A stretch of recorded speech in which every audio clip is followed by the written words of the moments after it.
Hello everyone, welcome to Young China. We are a half Chinese Brit and a Siberian Russian living in China. We use our unique perspectives to demystify and translate Chinese culture and lifestyle. My name is Lucien. My name is Artem. We are entrepreneurs who made it in China, and now we are sharing our experience with you. So you'll see from last week we've changed our format a little bit and we now incorporate the topics we talk about into our daily lifestyles. So last week we talked about riding around e-bikes around town, the difference between living inside the city centre and the suburbs, and my experience with gyms in Shanghai. So today we talk about skin colour and the importance of having white skin in China, the drinking culture in China and associated with business also, and then the smoking culture and how that has changed so much over the past 20, 30 years.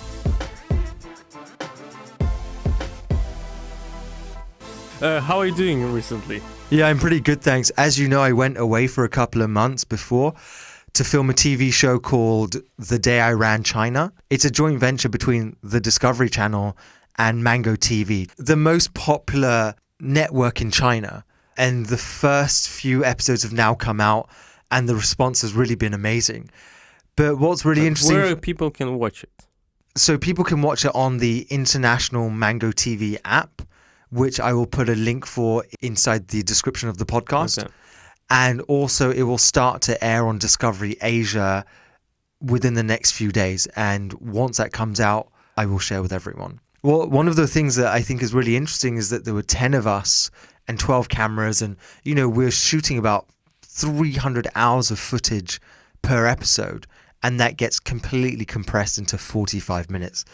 And the disparity between how I thought I portrayed myself and the way that they portrayed me is really interesting. I'm not going to say it's good or bad. It's just really interesting how they've kind of already set a profile, a design for my personality, and then they go through with that as the show progresses. So Artem, you know, you say we are very good friends. In fact, you've almost said we're best friends. Yeah, and have you watched my TV show? It comes out just like 1 day ago. No, it didn't. No, it didn't. It came out ages ago, and I sent you the link. Wow, time flies so fast. It's now the third episode, man. It's been third. Yeah. So third one came out yesterday. Yeah, you know why? Because like when I watch TV series, I'm waiting. Comes out, so it's so interesting. Oh, right. So I don't want to wait for a new one. So I want to watch one in a row in one night. Okay. Yeah. So you're gonna watch 10 hours. Yeah. All right, okay. We'll make a like a little party and popcorn and stuff. Yeah, Lucien's weekend on my TV. Okay.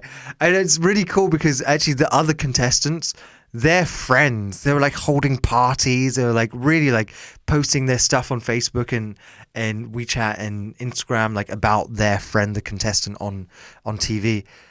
My friends, the reaction has been so muted. Like some people I don't really know, they've gotten in touch being like, well done, congratulations. My actual close circle of friends, not that many people have actually watched. It's really bizarre. I understand you. That's what's happened with celebrating in China. And it's kind of sad actually, right? I think it's maybe because they know me. That's why. I think people who are in China, it's almost already too much China for people, so they don't want to watch it there. Let's go back to our topics. The last topic we talked about was gym topic and appearance and attitude of Chinese people to their appearance, right? And this goes into our next topic of skin color, interestingly, because I was looking online for a set of gym clothes and I noticed there were a lot of gym sets that had long sleeves or long trousers. Because winter is coming. It's not just about the cold, because they have short sleeve sets with an actual long sleeve attachment, which is purely to protect you from the sun. And this was really interesting about how people here, they really, really care about the color of their skin.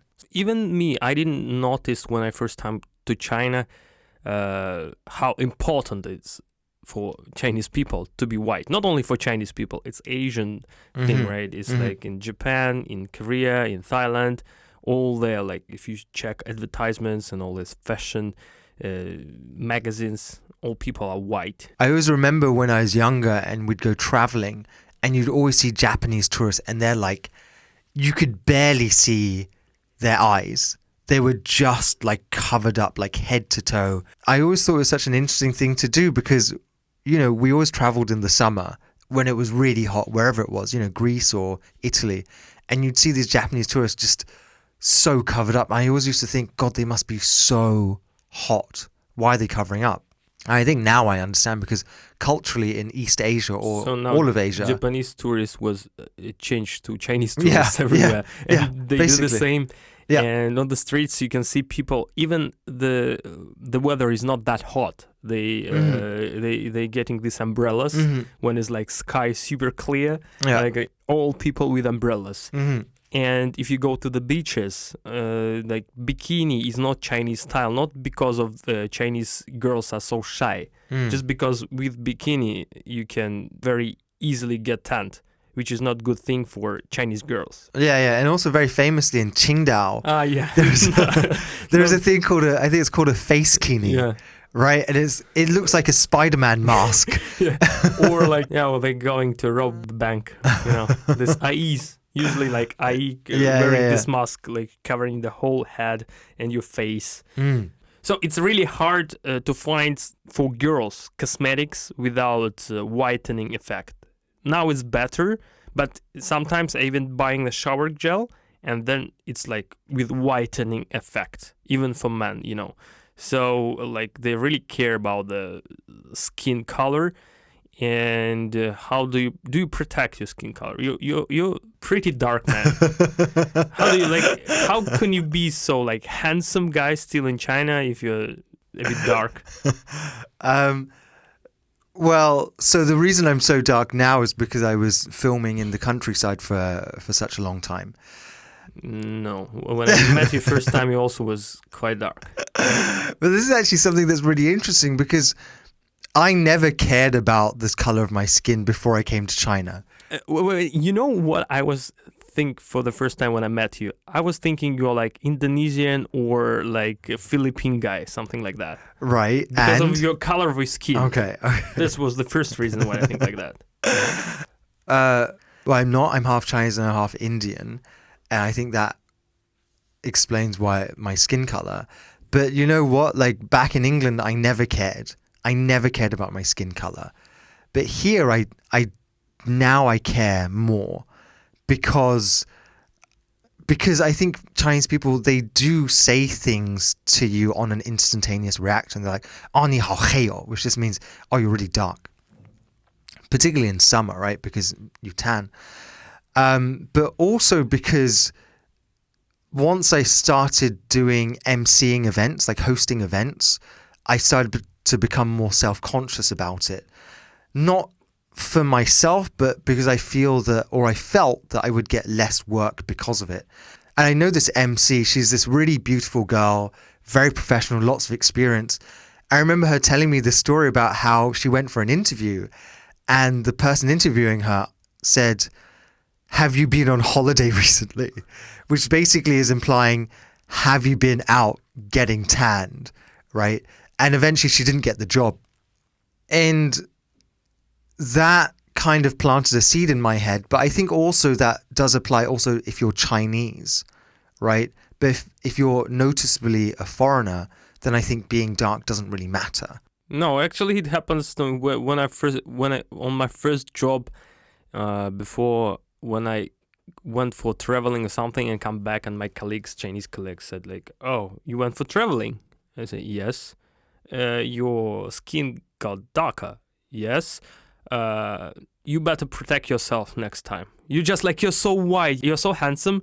Why you need to like spoil your appearance with tan color of skin? And that time I realized how important it is, like in Chinese top list of like appearance features. You know, the thing is they really care so much, especially for girls. When guys trying to explain they met a very beautiful girl, they have even this Chengyu, where like Chinese sentences. how to 成语 is proverb. Yeah, kind of proverb which is like have a very deep roots in history, and like many of them have this like white. It's like synonym of beauty.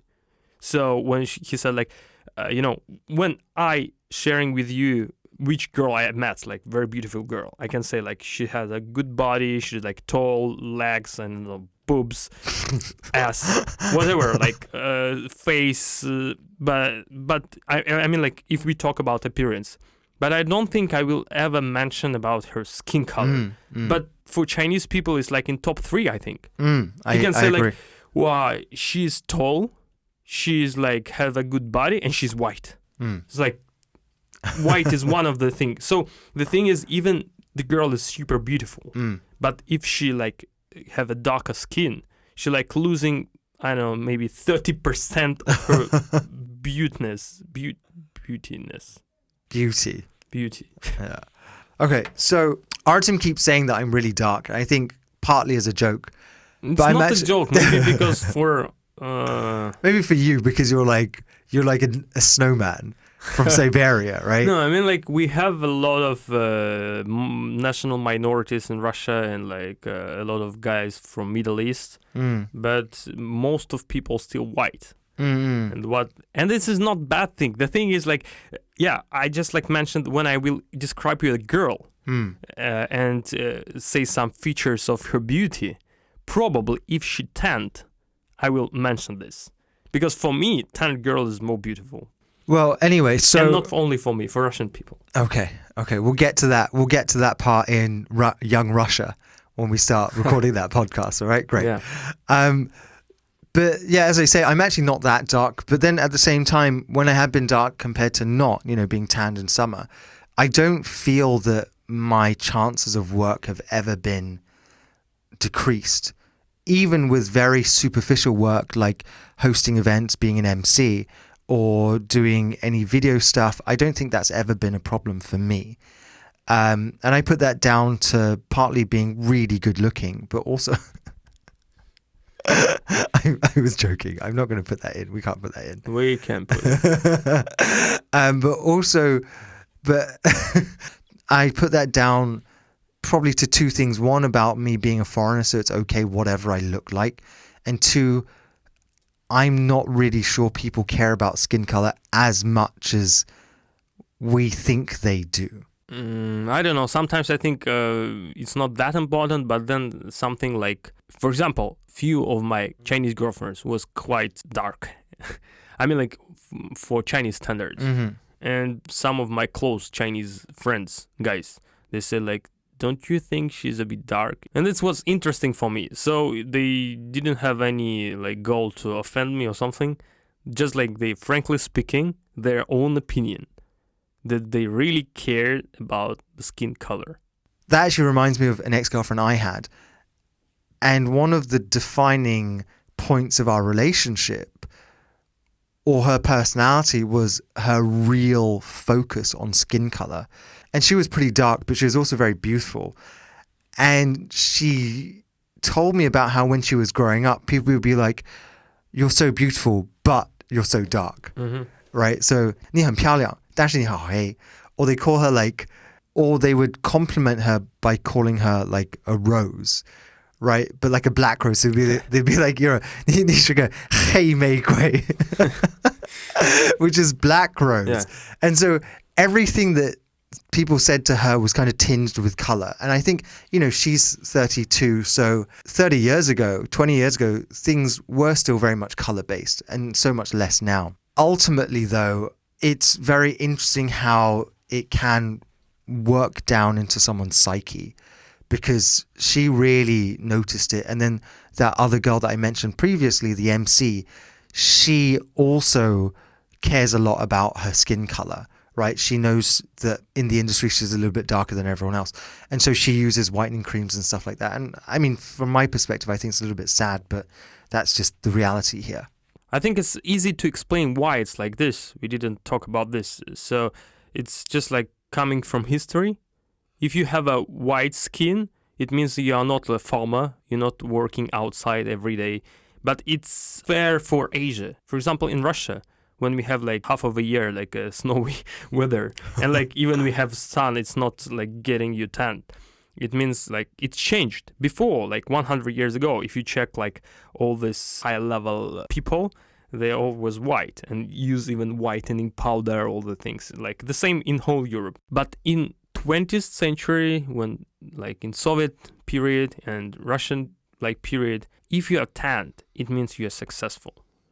I mean, like not you're from Middle Asia, but if you're like white guy and like you like obviously tanned, it means the first thing, you have money for traveling and you have time for traveling.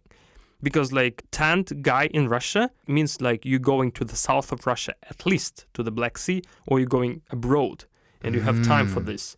So yeah, and it's become like one of the feature of successful person to be tanned, and that's why we had like this boom of tanning saloon in Russia, and the people who, for example, like my mom think it's like bad for her health, but every April she goes like up to the rooftop of the house to get tanned, because like in Russia, for example, when it's time springtime and girls want to wear like short skirts or like shorts. Like you, they love it. So you cannot wear it with the white legs. Otherwise, your friends will say like it's like a chicken legs. It's like not healthy. It's not beautiful at all. Which actually I don't know. It's brainwashing or what. But I also think that like white legs doesn't matter, girls or men. It's not beautiful with all these vines and all this. I don't know. Like it's really like a chicken legs.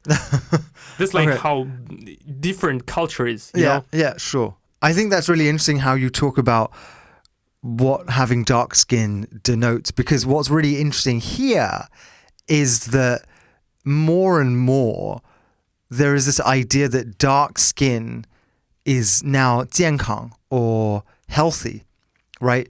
So the idea is that if you have dark skin and you're young, like us, young China, it means that you're outside doing loads of sports, doing activities, just doing stuff. Mm-hmm. So that is kind of changing. But still, if you're like an older, dark person, it wouldn't be like, wow, he's such a healthy farmer. Yeah. Right? It'd be like, he's a farmer. But healthy. Yeah, but healthy, but not like a cool healthy, right? So that's really interesting how this is kind of starting to change a bit. And a bit, a very little bit. And it's still hard to find tanning saloons. Yeah, sure. Even in Shanghai.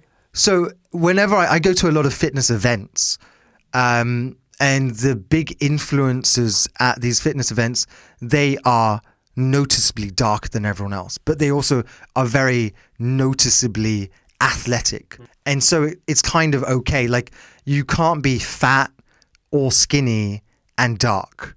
That's actually interesting thing, because why bodybuilders always put tanning cream on themselves? Because it's more beautiful? I think it's muscles show off better with the dark. So in my gym, one of the personal trainers, he has like tanning lotion, and he actually has his name written on it.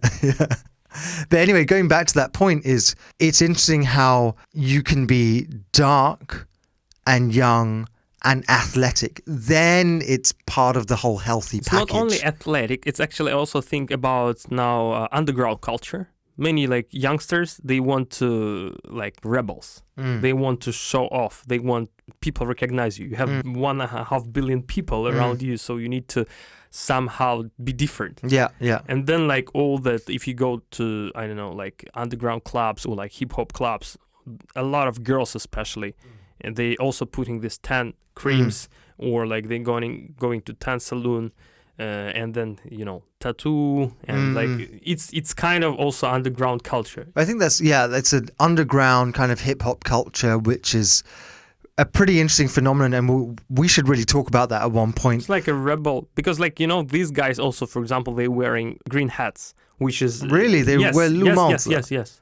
That's interesting. In China, when someone say that you are wearing green hat, it means you are cuckold. Yeah. And in this case, like really, it's hard to find a green hat, any hat, like winter hat, summer hat in China, but they wearing it. And like that's really punks, hip hop guys, yeah. and like just like people who want to like rebel. It means like they don't care about this society norms. I think that's really interesting what you said about hip hop clubs, because a lot of the people who go to the hip hop clubs are from Xinjiang, right? And they're What? Yeah, you don't know? No, You've never seriously? I didn't. I think it's like enough. When's the people, last time you went to a hip hop club like Ninja in Shanghai? Like the door girl is from Xinjiang, man. Mm-hmm. So a lot of the people inside are from Xinjiang. So Xinjiang, they're very kind of a musical society, you can say, right? They're very into dance and music and hip hop. and yeah, hip hop, because they kind of form this kind of equivalent to, I suppose, black people in America or Europe. But the homeland of modern Chinese hip hop is mostly like Chengdu, actually. Sichuan, Chengdu. Yeah. You know, sure. like I Five understand. Brothers from there, and another big bands and very popular hip hop clubs is all from Chengdu. Okay, that's really interesting, because some ethnic minorities from the Xinjiang region, their skin colors are different to Han people. Han people are the kind of normal Chinese people, I suppose you could say. And one of the very famous actresses from the Xinjiang region, she's an ethnic minority. She's called Dili Ruba. And she has become like the hottest celebrity of the past 3 years. She's in everything. She's not the duck. We're getting there. And as she became really hot, a lot of people who also look different have become very hot as well. Like this girl called Summer Momoko, and she's become really, really massive, but she's also super dark. And that's kind of her thing, right? And I suppose what you're saying about people. So as Dili Ruba gets hotter and it opens the stage for people to rise to stardom who do look different, there's this other lady called Summer Momoko, and she's kind of like this underground kind of star, but also like kind of mainstream. I don't know how to describe it.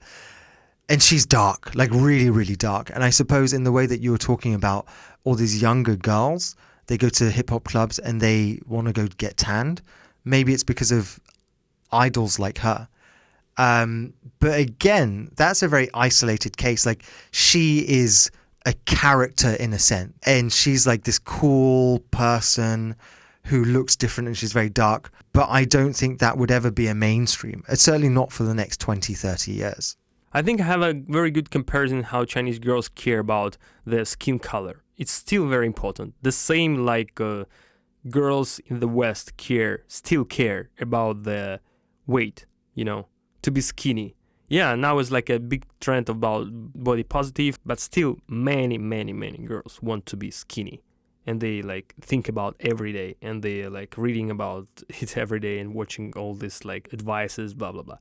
So but the thing is like for white skin here, no, for sure, like Chinese girls also care about to be skinny, but they have plus like to care about their skin color. Many of them. It's changing. For sure it's changing. It's much better. It's getting better. Like you need to love you like yourself as natural, right? But I don't know. I think it's still like, from my experience, I see what Chinese girls do. And I see cosmetics, and I see advertisement, like all this like beauty whitening thing. So it's again about big brands and brainwashing, like, you know, they give the standards so people buying more of this stuff. How it's in Britain, like, I mean, like attitude to like tanning and all this. Is it important to be tanned for like white people? Anyone who's listening who's British will remember around, I don't know, 7 years ago, being tanned was such a big thing. And I remember all the girls, they used to like,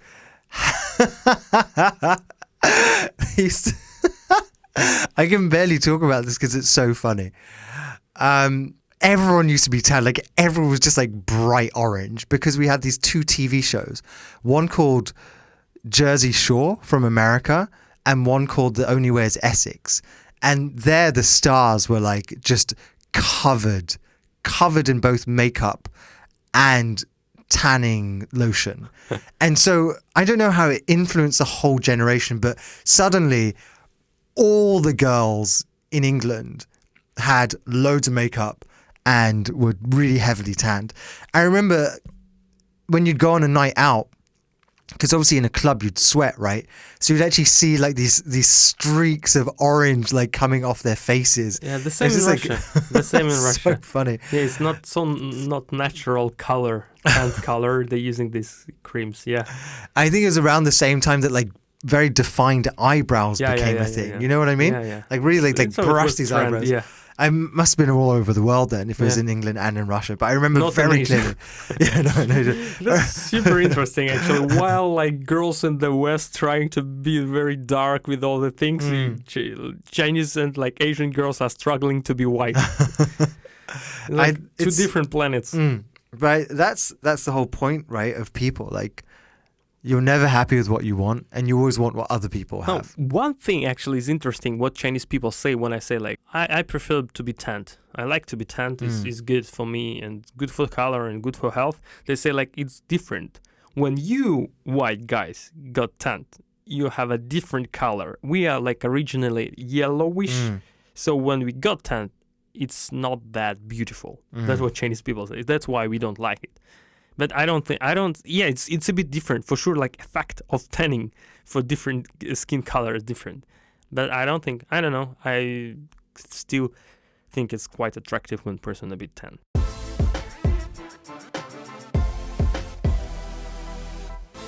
So whilst I was away filming the TV show The Day I Ran China, I hear that you've been making a lot of big changes in your life. So we discussed some of them before, like moving out of downtown to the suburbs. But also, you've also stopped drinking. Yeah. And that's a big deal because, you know, as the stereotype goes, I'm you're a Russian alcoholic. Exactly. And actually, when we knew each other right at the beginning, you were drinking quite a lot, right? Quite a lot, but I mean, I have never had problems with alcohol. Like, oh, great. That's a great benchmark, man. I've never had problems with alcohol. At least it didn't influence my work. I mean, like for deadlines, all the things. But I think for me, I don't know, maybe some people don't think it's a problem when like you're waiting for every weekend and like start to think about it from Tuesday, Wednesday. Okay, waiting for Friday. I want this glass of beer. Oh my God. You know, many people have this. They're maybe not brave enough to admit these things to themselves. But yeah, I've been drinking from 13 years old. I mean, like at least like 1-2 bottles of beer in a week, which is like a lot for teenager. You know, like you got 2 beers and like you're drunk. I drank a lot when I was student and I drank a lot of China. Like recently, past few years, I'm trying to quit it. And then last year when I was so busy, when I just come to Shanghai, I didn't drink actually. I didn't drink, I remember, for half a year because I was so busy with opening new company, all the things. So, and then I started drinking, and you saw I'm drinking. And I kind of liked it, so I quit it. And now it's getting a small problem for me when I'm going to dinners with these Chinese laobans, Chinese bosses, especially like factory ones, especially like in, or some officials, especially in regions, some like, you know, inner regions of China. They still drinking culture in China. It's a big thing. Okay, and so one of the reasons we're talking about this is not only just Artem's alcoholism and his road to recovery, but also because very recently in the news there was a scandal with Xiamen Bank where they had a corporate dinner. And one of the lower level employees, actually got slapped by a manager for not drinking with the boss. Yeah, he refused to drink with him. He refused to drink. And he got slapped. And then this came out on the news and Xiamen Bank eventually apologized. But the response from the internet was actually really interesting because it's this thing that's so deeply ingrained in Chinese culture. But I think most people actually really, really dislike it. Yeah, it's resonated with a lot of people because many people just like not brave enough or I don't know, like they don't talk about it, but they don't like it, especially girls. There is also a lot of articles in Chinese blogs when girls say when like young girls like need to drink with bosses. Could you imagine like, I don't know, 20 years old girl, she needs to drink like 10, 20 shots of this baijiu, 54 degrees baijiu, and like they cannot refuse because it's not showing respect. Sure. Actually, I've got this very good friend who lives in Nantong, which is a small town, and she does sales, and the sales culture in China is very drink heavy. Yeah. And she's like literally drunk almost every night of the week, and she doesn't even like drinking, but she's doing it for sales, right? But the customer expects the salesperson to show them a good time, take them to dinner, treat them to loads of drinks, etc. That's interesting, the approach to drinking. Like in Russia, we have also like a huge drinking culture. But recently it's changing. To be healthy is okay. And when you just like refuse drinking, doesn't matter, you will not have a deal. Alcohol, we should admit this. It's a good social lubricant. Sure. It's getting easier to discuss many problems, or like it's getting like much smooth to discuss even business processes. So in China, it's really very big thing, because like you can talk for 3 hours in a factory with this guy and didn't get to any conclusion. But then you go to KTV after, you drink with him, and next day you sign this contract with a good price. It really works like this.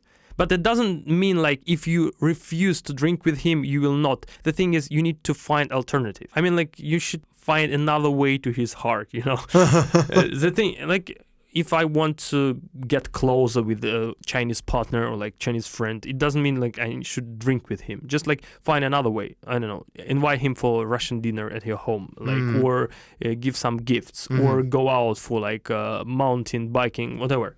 So but alcohol, it's easier social lubricant, making things easier. It's interesting thing that in Western culture and in Russia too, you will lose the face if you not correct. It's okay. You're Russian. It's fine. What's wrong? Lose face, not lose the or lose your. It's lose face. Okay. The interesting thing in Chinese drinking culture, which is make it somehow easier to drink here, you will not lose face if you drunk. If you vomit, if you slept somewhere, it's good. It's even like showing some respect that you like, even you don't feel well, you keep doing this. For our like friendship, for our good cooperation, I will keep drinking, and like you're a real man. Keep going. In Russia, if you do like this, it means like you cannot control yourself. The first thing, the other thing, like you cannot drink actually, and so you're a loser, right? Yeah, you're a loser. But I remember when I was a kid, went to a club in London, and me and my friend were so drunk we actually just fell asleep on the sofa, and the bouncer came up to us and was like, "You can't sleep here, get out right now." And so we stumbled out. But when you're in a club in China, it's very table based, right? So there's like a table and like big sofas, and so around 1-2 a.m. you see just people just falling asleep, right? They're drunk, they fall asleep, and then they have a nap, 45 minutes, whatever, and then they're back up, ready to go drinking again. They go to vomit, and then come back, and then round 2. Come on, go back. So it's like, so interesting. But what you were saying about falling asleep, not losing face, I've got this friend who does a lot of sales all around China. He's a foreigner. He said that it doesn't matter whether he falls asleep, falls unconscious, vomits, as long as he drinks, he still gets the deal. Yeah. Right? And that's so interesting. But he has to drink. Unless he says he's taking medicine or something, the bosses really feel offended. Like really, really offended. The thing is, especially when for me, it's really hard when they say I'm Russian. For them, it's kind of a big thing to drink with Russian. Sometimes some of them, for example, never drink with a foreigner or never drink with Russian, especially. And, I know I don't drink like not for a few months. Last year, I haven't been drinking for 6 months. And I still didn't get to the right strategy in this situation, really. Because like maybe I can get one sip just to show respect. But at the same time, how do you drink in Chinese crowd? I mean, like where a lot of people at the table. You not drink together, like cheers in Russia. In Russia, it's not polite if someone drinking like face to face. For sure, if you drink, you need to tell all like, let's drink. So, like to show it's not like secretly drinking with someone. But in China, is actually, the thing is, you drink 1-to-1. Like, you want to drink with this person, you need to show respect to this person and drink with everyone. But when you're like foreigner, you're special, you're a customer, everyone wants to drink with you. The boss, his manager, and other employees, his friends, and all that people want to drink with you 1-to-1. And if you get a sip with the boss, for sure you need to get a sip with another people. So actually, I don't know yet what to do. And when you say, I'm taking medicines or whatever, sometimes it helps, but they still got offended. The problem is, they really think that baijiu have a lot of good effect for health. It's like a Chinese medicine. So if you drink good baijiu, and not every day, it's good for your health. Some of these like traditional laobans think like this. Okay. By the way, also for people who haven't had baijiu, it's an incredibly intense taste that is so difficult to describe. I think it's kind of a mix of sambuca and vodka. It's something like this. Actually, I remember when I was a journalist, I went and covered the opening ceremony for one of the biggest baijiu factories in China. And so we got up at like 5 a.m. By 7 a.m., they were like handing us baijiu, and it was like 65 degrees. And it was like, I've never, first of all, I don't really drink that much. Secondly, I've never drank that early in the morning. And thirdly, I've never had alcohol that's that strong. And I think for the rest of my life, I remember, firstly, the smell of that factory. And number two, that delayed reaction. So you drink it, right? Even like a tiny sip. And then it feels okay for about 5 seconds. After that, it's like your body, like your intestines and your throat is just like, burning. It's just melting under this like pure alcohol. I cannot fathom how people like it so much. But when I was drinking, I prefer baijiu to vodka. I think like when we drink vodka in Russia, for sure you need to after eat something or drink something, I don't know, juice or something. Or like, smell some bread or smell someone's head, right? Yeah. You do smell people's head, right? I didn't. So like, I mean, like, it's disgusting. Yeah, sure. But baijiu, it still have some aroma. I don't know, it have some taste, and you don't need to eat something after that. It's still not that disgusting for me. I don't know. So actually, I just told that I don't have strategy for drinking with Chinese people. There is one strategy which some laobans use. You have a drinking buddy. You get someone who's just there to drink for you. Yeah, when I was working in Dongguan, in this factory area, many laobans, word of the mouth, who is the like best drinking buddy here, and they're really kind of headhunting them, sourcing these guys for their company. No, for sure, usually these guys also do some another job, like sales, whatever. But one of his main like advantage is he can drink, and he can drink for laoban. And here, like, it's a bit, double standards. At one time, you can lose. I mean, like, you will not lose face if you got super drunk. But bosses don't want to get super drunk. But then how does that work? Because say you and I are drinking and I want to show you respect. Do you make your employee drink instead of you? Yeah, usually what bosses do, they drink 1 or 2 shots and then they say sorry, and just like, I need to work or I need to go back to my children and wife, which could be true. And then another guy keep drinking with you. He'll stay and the boss will go home. No. This is boss will stay, but he will drink juice. Next shots he will not drink with you. But then that's not really respect, because I'm drinking with his drinking buddy, not with the boss. Yeah, but he represents him. That's actually a very interesting aspect of Chinese culture. And I think we'll talk about this another time, but I remember when I worked for a Chinese company, I was at an event and my boss saw another boss that he knew and he'd known for like 10 years. But instead of like going up to him directly, he asked me to go talk to the other boss's assistant, to talk to him and to then talk to my boss. So instead of 2 people making a 2-person conversation, they involved 4 people into a 2-person conversation. And I think that's a really interesting aspect of Chinese business culture where you can actually deputize someone to do things for you. Yeah, but you cannot make these two people actually, like you have drinking buddy and I have drinking buddy, and these two drinking buddy go to KTV and then the deal done. No. Usually it works like to one side. I never seen actually when like two bosses and two drinking buddies drinking for them. It works to one side. Right. Okay. I know maybe our listeners can share more in our social media their experience about it, because I'm still discovering. It's like so deep topic.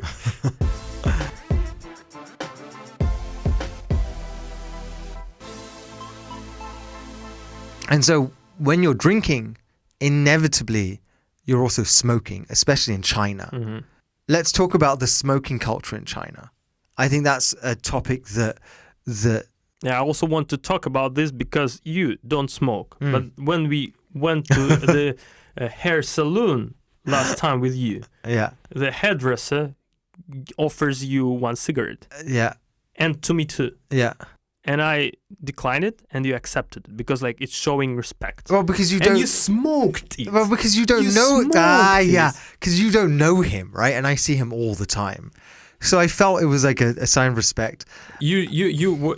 For me, you looked like some of my customers who are reading this, spiritual books about secret Chinese culture. Like they're reading these books about like you need to give your business card with two hands, otherwise they will be offended like for forever.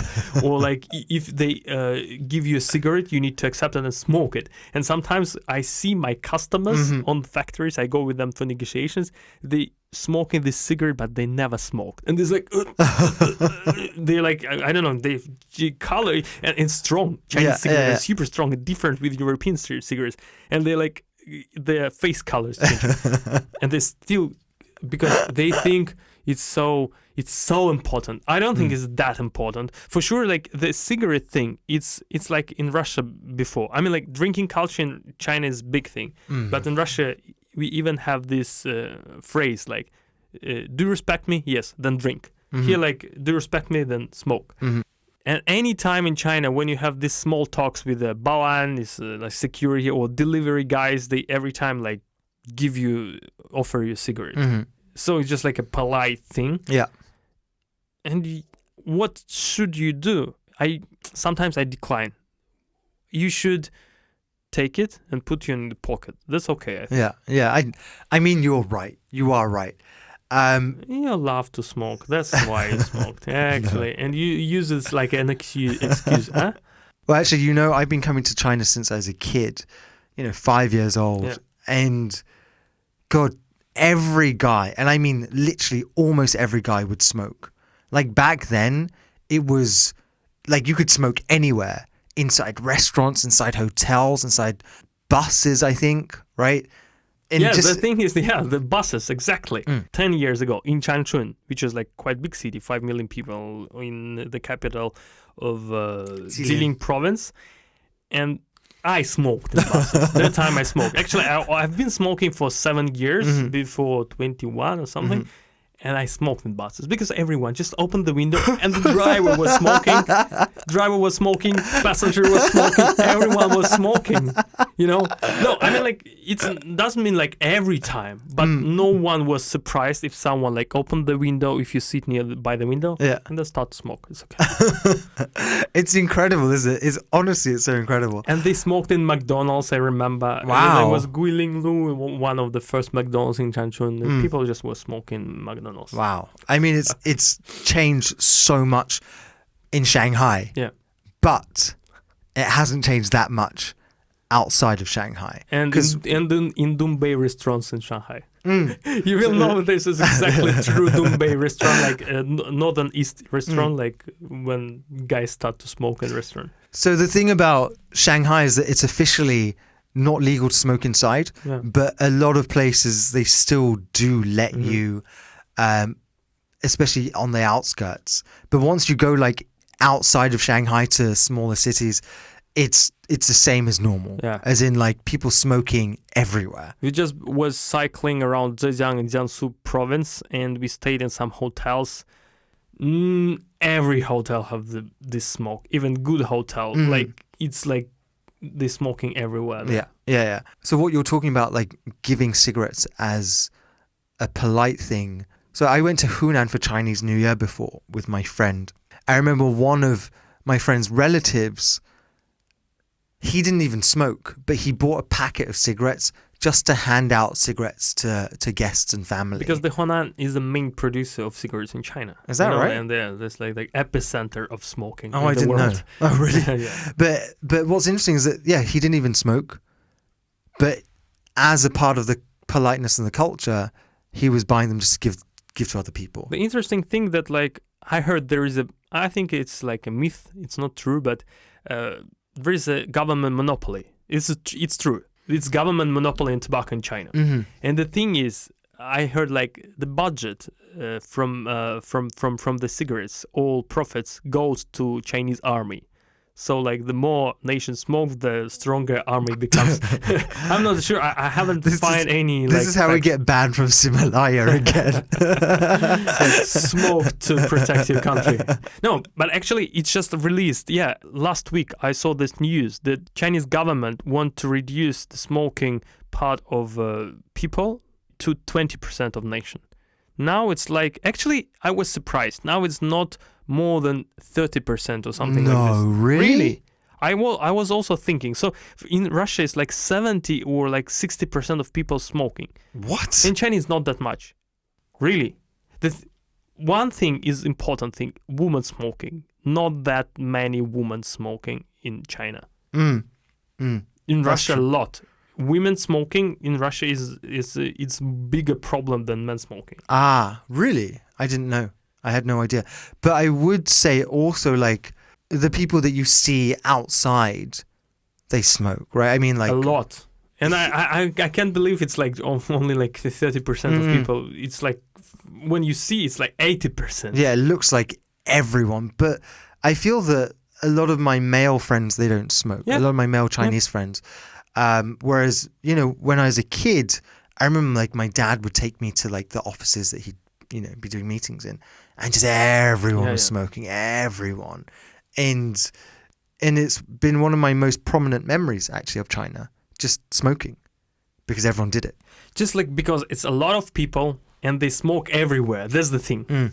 So they smoking out still, like even in Shanghai, they smoke a lot outside. There is some special places, but they just like riding their bikes and they smoking. So even like 3 of 10 people on the street smoking, and there are a lot of people, thousands of people. For sure, you think that everyone is smoking. So what about as a former smoker, Artem? And former alcoholic. Former alcoholic. What do you think of the difference in cigarettes? As in, you think that Chinese cigarettes have a different taste, different. Or they're roasted is differently? Yeah, I mean, like, it's not only my opinion; it's really different. Here, I could smoke only Junnan Hai. The advertisement for Junnan Hai, which is like, it's kind of cheap cigarettes, and Chinese people, not many Chinese people don't smoke them. Yeah, right. But actually, I remember I was in this like WeChat group, right? It's like this party group, and it was something like, because we are Lao Wais and we're in Shanghai and we smoke Zhongnan Hai. Yeah. It's like a rap, like, and we also have this sentence like, if you're a real Lao Wai, you smoke only Zhongnan Hai. Because I think they're closer to like the taste of Marlboro or something, right? Yeah. It's taste of like shitty European cigarettes, which all cigarettes are shitty. But so it's different. It's really hard taste. That's why even like you like a smoker in West, you come here and you smoke with Chinese bosses. It's different. Some people even have like some, I don't know, they feel noisier and not good after smoking Chinese cigarettes because it's too strong and roasted in a different way. Yeah. But actually, that's a really interesting part of, again, the drinking culture and smoking is people, when they drink here, particularly at clubs and KTVs and dinners, they smoke incessantly. It's like endless smoking. Yeah. Like you just don't stop. It's like, the whole night you're going, smoking. And so it's interesting how these two vices, they kind of come together. They don't think it's that big problem for their health. Really. When I ask many people, no, what we say in Russia or like in Europe, anyway we will die, or like great. have fun and like die young, whatever. Such but optimism. At least they understand this is like bad for health. But in China, no, they don't think that's that bad. Actually, let me tell you a story. So I have this friend, he plays football with Chinese people. And so when he first got to China, they would play 45 minutes, right? Then they'd have this break, and he'd see all the Chinese people, like they'd run off, have a cigarette break, and then get back onto the pitch. And his point was that they were really, really good, and they were smoking. Imagine how good they could be without the smoking, right? And it's so interesting how actually, in a way, because a lot of, particularly the older generation, they've been smoking for such a long time, they've incorporated it into their daily lifestyle. So maybe they don't think it affects their health, probably because they've been smoking since they're 8 years old, right? So for as long as they can remember running, they've also been smoking. So they can't tell the difference. But yeah, it's really interesting because, again, with the gyms that we talked about last week, not so much now, but people used to smoke in the changing rooms, right? So I guess they'd finish the set and they go for a smoke and they come back out, right? Now the smoking smell only comes from the stairwell, not from the bathrooms anymore. But still, the point is, after a heavy session, even the personal trainers, they will finish their session and then have a smoke, right? So it's still hurting the body. It's not like they've stopped smoking it totally. But sometimes I think, like, there is a lot of jokes like Chinese people are aliens, they are different. But they don't have this hangover thing in their culture. I don't understand why. I mean, like in the West, we have so many memes about this. We have so many jokes. We have so many, like, every Sunday you open the Instagram and all people saying like, hangover thing, hangover cure, hangover. They even, like, they have this word, it's called 宿醉, but it's even not explains hangover. Sometimes I'm telling it to Chinese people and even showing it, like Chinese characters, 宿醉.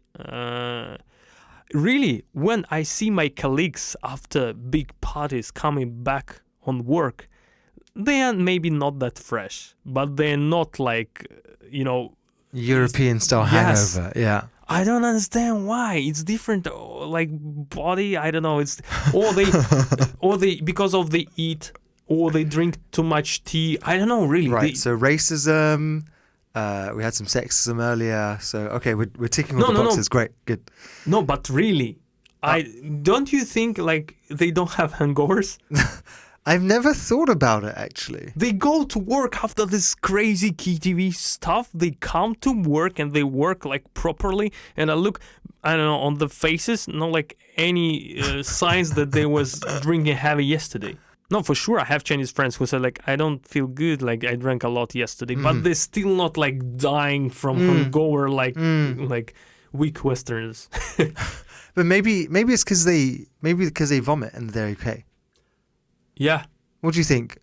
I think... Have you noticed actually, I see a lot of vomit in China. A lot. And that's a really weird thing to say, but I do see a lot. But it's natural. It's like what they do, what their body asks them to do. Yeah. I remember like when I was teenager, it was so cool when you drink and you don't vomit. It's like, I drank yesterday like so many beers and I didn't vomit. I'm like, hero, But probably what you should do, go and vomit. Drink more water. Yeah. And they do this. Yeah, actually, it explains some, but not all. Not all. But because... and they sleep. But every time I go to a club in China, the toilets, they stink of vomit. And like the cubicles, the sinks, everything has vomit in it. So... I think they are very much drink, sleep, vomit, repeat, and then till the morning. Sure. So you can like vomit it out, drink water, and go to sleep, and you're fine. And that's actually true. And in the morning, you eat like maybe.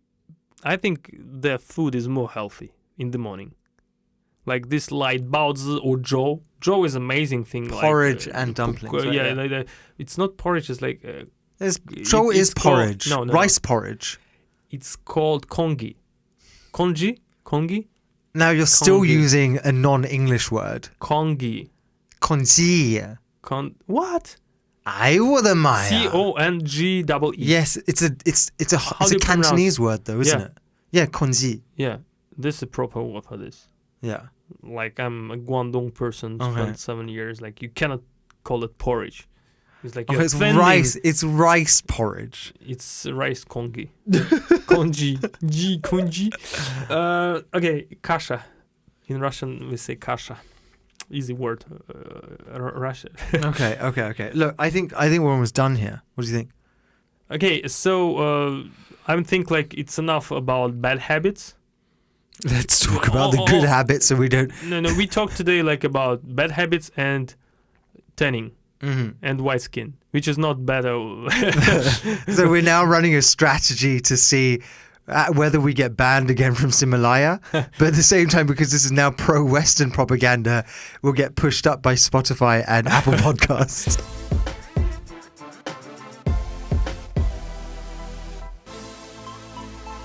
We have done our pro-Western media part, and next week we'll be doing more pro-Chinese propaganda to get back onto Himalaya. Yeah. Yeah? Uh-huh. Okay. So, what is Himalaya? Is Chinese leading platform for podcasting. Let's just put an advert for them in now here. Go on. Yeah. Himalaya is a leading best great platform in China. But actually the only one. Apple Podcast works there, but most people use Himalaya. Himalaya. Actually, I listen to Himalaya. What? I listen to Chinese history lessons. I also listen to Young China. And we actually got over 1,000. That's just me, man. That's just me. Listen to that. No, I mean, like in terms of we didn't push it on Chinese media, at all. But and it's like organically get 1,000. Who is like you? That's like me, and then the censors, because they're like listening, like what can we block out here? And they're trying to understand my Russian accent, and like, what did the Russian say? And they're like, one more listen, one more listen. Good. All right, so thank you everyone so much for listening. My name is Lucien, and you participated in an amazing TV show which we need to watch till the next episode. I forgot. Thank you for doing my advertising for me. Actually, you could make ultimatum: no any new episodes before you watched all episodes. The day I ran China. Yeah, why it's called like this? Because it's a weird name, don't you think so? I thought it was a weird name, but actually, the day I ran out of China. Okay, so. Let's be serious for a second. So,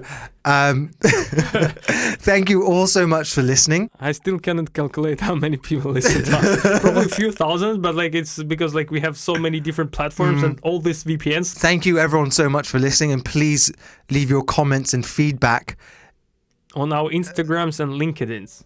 There is links in the description. Not only for this podcast, but for the TV show that I was a star in called The Day I Ran China, which is airing on Discovery and Mango TV already. I will put the links in below. And we look forward to your feedback and hearing back from you soon. And now we will release our podcasts every Wednesday on all platforms, including amazing platform Himalaya. Okay, Himalaya. Look, this isn't an advert, but I think Himalaya are a great platform. Not that great as new TV show. The new TV show that I'm part of, right?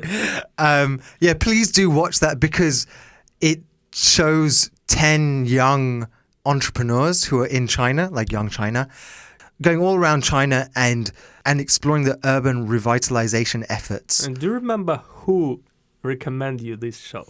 And I remember someone who got refused from the show. You. It was, and I got accepted onto the TV show. Self-sacrifice. Sacrifice for you. Yeah. Oh, thank you. That's very kind of you. I haven't tried. I told them directly, like, just let Lucien go on to it. I'm doing the same show now. So the show is really, really interesting because it shows a part of China that actually you don't see through the normal lens, right? In a similar way that Celebrating China, which Artem films his documentary, where they go to small towns and small villages, which you will never ever see on TV. And this perspective is fantastic. But of course, we had, 12 cameras, an 80-person production team, plus Okay, so thank you so much, everyone. My name is Lucien. And my name is Artem. And together we are... I don't like this stuff, please. And together we are... People know. There's there is a headline, Young China everywhere. My name is Artem and your name is Lucien. See you next time. Bye-bye. And we are Young China. Okay, great. Thank you so much, Artem. That was a fantastic shout out. All right. See you guys later. Bye-bye.